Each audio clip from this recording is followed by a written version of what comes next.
हर हर महादेव दोस्तों। आज की हमारी कहानी है कि बेटा बेटी एक समान होते हैं, कभी भी इनके साथ हमें भेदभाव नहीं करना चाहिए। आइए जानते हैं इस कहानी से। ये बात कई वर्षों पुरानी है, क्योंकि पहले ज़माने के लोग अपने सभी लड़कों की शादी एक ही घर में कन्याओं के साथ करने में ज़्यादा विश्वास करते थे, क्योंकि उनका ऐसा मानना था कि यदि सभी कन्याओं की शादी एक ही घर में होती है तो वो कभी भी आपस में नहीं लड़ती हैं और एक दूसरे का सम्मान पूर्वक आदर भी करती हैं। इसी कारण से एक आदमी अपने चारों बेटों की बारात को लेकर राजा प्रेम सिंह के यहाँ पर गए और राजा प्रेम सिंह ने उनका स्वागत सम्मान पूर्वक किया। तभी भीमसेन ने आगे बढ़कर प्रेम सिंह के चरण छू लिए। चौंककर प्रेम सिंह ने भीमसेन को थाम लिया और कहा, महाराज आप तो बड़े हैं, वर पक्ष वाले हैं, ये उल्टी गंगा कैसे बहा रहे हैं।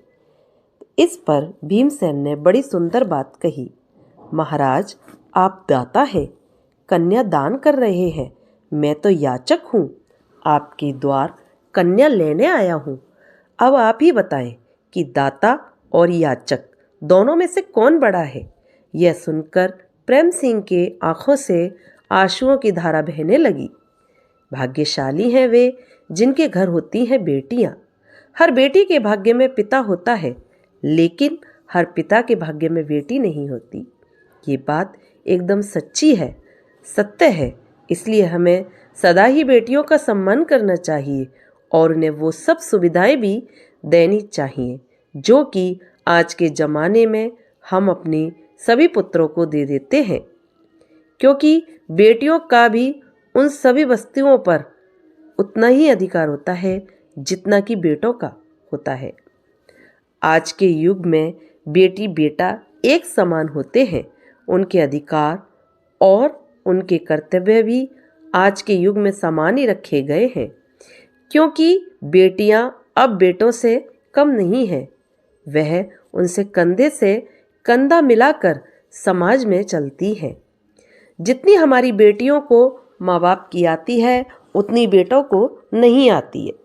बेटियां माँ बाप की हर उन परिस्थिति को समझती है, हर उन मजबूरी को समझती है, उनका हर दुख सुख में साथ देती है, लेकिन बेटे एक पल भी इस चीज़ को नहीं समझ पाते हैं कि उनके माँ बाप की क्या परिस्थिति है या क्या हालत है।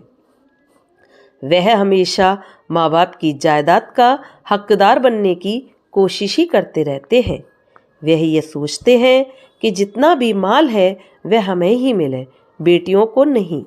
तो दोस्तों, आपको ये कहानी कैसी लगी? अच्छी लगी हो तो प्लीज़ लाइक करें, सब्सक्राइब करें, ज़्यादा से ज़्यादा शेयर करें। कहानी देखने के लिए, सुनने के लिए आप लोगों का मेरे चैनल पर बहुत बहुत धन्यवाद।